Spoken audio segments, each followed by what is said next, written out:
Yo, what's going on guys? HyperX here. Welcome back to another video for Monster Hunter Rise Sunbreak, and today I want to talk about monsters. The top 5 monsters in Sunbreak. Monsters are of course a huge part of Monster Hunter. I mean, it is quite literally in the name, and every time a new monster is revealed, or of course it's fought by hunters for the first time, it is generally speaking celebrated by the community. So in today's video, we're going to talk about some of our favourite monsters in Sunbreak, since the expansion introduced both a bunch of returning and also new monsters to the series. This is of course going to be a super subjective list. This is my personal pick, and some of these of course myself and the team have attachments to from previous games, so definitely keep that in mind. And as always, make sure you let us know in the comments down below what your favourite monsters are from Sunbreak. If you guys do enjoy this, a like would be super appreciated, and be sure to stick around for plenty more Sunbreak content. But first things first, in no particular order, we have Espinas at number 5. Espinas of course is a flying wyvern initially introduced in Monster Hunter Frontier Season 2.0. Even though this is on the surface a basic boy wyvern, kind of like Rathian, Rathalos, that sort of thing, with the addition of some nice red spikes and the fact this guy likes to take a nap, it is still a very cool monster. Honestly, it is still one of my most memorable fights in Sunbreak, even though it might not have been as much of a spectacle. It can be super dangerous because it has the triple threat of poison, paralysis, and fire, and let me just tell you, the first time I got hit by that, I was not expecting it. I thought it was bad enough that I was on fire and I was poisoned. The fact that I was also twitching on the ground, unable to move, was just insulting.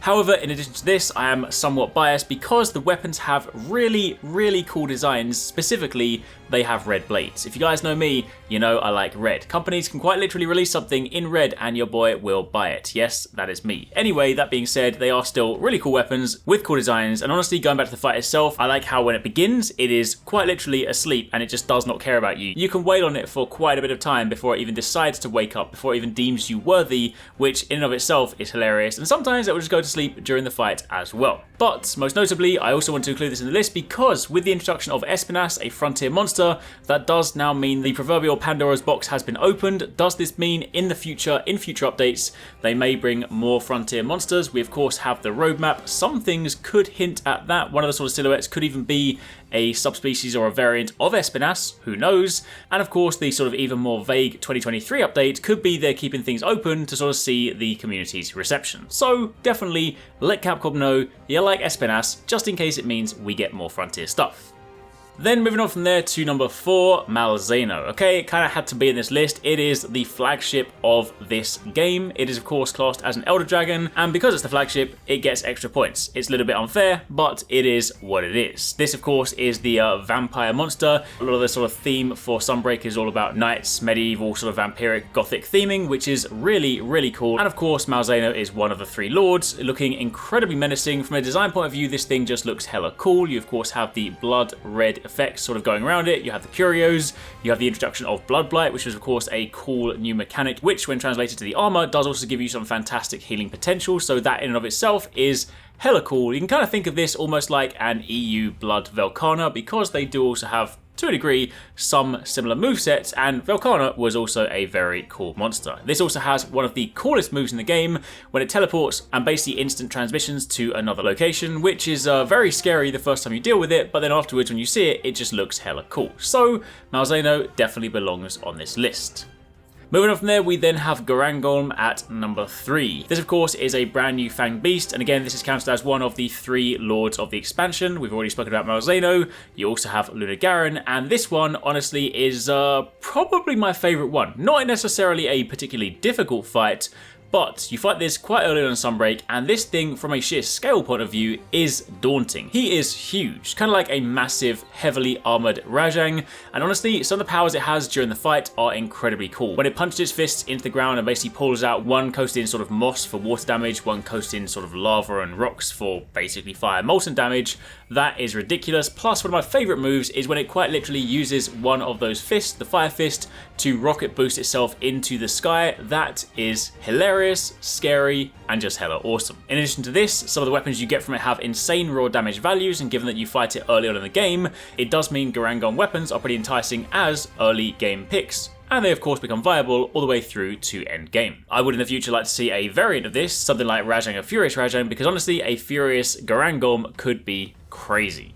Then, before we move on to number 2 on the list, I want to add in a bonus mention, and that goes to Magma Almudron. Of course, a subspecies introduced in Monster Hunter Rise Sunbreak. This is a Leviathan, and obviously it's a subspecies of the original Almudron, which was a fantastic new monster introduced in Rise. Admittedly, in Rise, after a little while, it kind of got a bit annoying to fight, or at least for me personally, but the armor set was fantastic, and of course introduced some new skills. However, even if you didn't like the original Almudron, this new one is really cool. They actually made it a much more enjoyable fight overall, partly because it stays out the ground for longer, which is always very nice. It also has hot glowing lava, and honestly, just from a visual point of view, this thing is really cool, especially if you're fighting it underground in the volcano map. That bright orange glow is genuinely pretty awesome to see, plus some of the new moves it has are actually kind of crazy, almost to the point where you wouldn't necessarily expect that from a sort of quote-unquote lower tier monster, but they did do some really cool things. When you see the magma spewing everywhere, you see it sort of just dominate the arena, lay down loads of things to just control the space. Honestly, it was actually really cool. I went into it thinking, it's just going to be a flaming Almudron and probably not going to be that exciting, and actually left it genuinely impressed. Hence why I want to include it as a bonus mention, because while it might not necessarily be a top 5 for me per se, it is 100% worth a mention. Then moving on from there, we have to talk about Gore Magala. This is a fantastic monster. 269 specifically, it is his favourite monster. He has been asking for years for this thing to come back, and it seems finally his prayers have been answered. This is a monster that a lot of people have wanted to see return. Of course, Gore Magala also led to Shagaru Magala. Both of them do deserve a place in this list, but we specifically want to talk about Gore because everything about this monster is incredible. It's hyped to have it back, and you can really see the effort the developers have put into transitioning this into the new sort of RE engine, the floating membrane, the particle effects, all of that is insane. When you see it walking around, the color palette in Rise, it just looks equal parts ominous, but also just hella vibrant. I really like what they did with this. The music theme is one of the best in Sunbreak, the weapons and armor are also some of the best looking in Sunbreak, and the frenzy mechanics and the skill still feel unique. The skill specifically synergizes well with a lot of other skills, increasing the build diversity, so it was definitely a welcome addition. Then finally, for the last one, before we go any further, I'm going to give you guys another spoiler warning because I want to talk about the final boss. It is so damn cool, I need to talk about it. So if you haven't made it that far and you don't want to see the final boss, now would be the point to step away. But if you guys have got to there and you fought it, let's talk about it.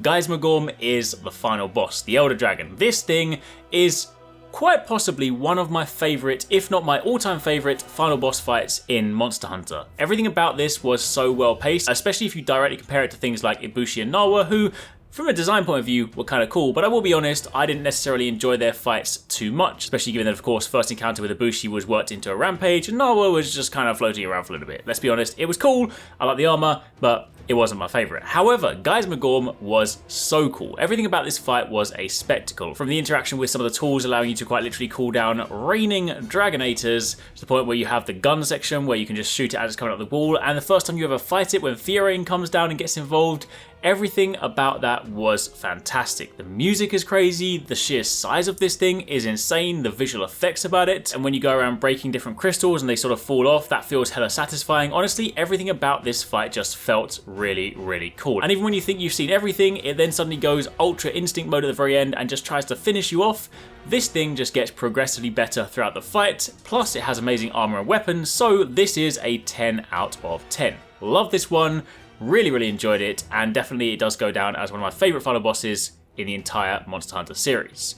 So there you have it, that's pretty much it. A few honourable mentions would of course go to things like Luna Garen, Steve aka Seregios, and Furious Rajang, all of whom are fantastic monsters, but this is a top 5, so that's my list. Hopefully you guys enjoyed this. If you've missed some of the recent videos, be sure to check out one of these ones. Again, be sure to let us know in the comments down below what are your top 5 monsters from Sunbreak. Comment down below, let us know, and keep it locked for plenty more.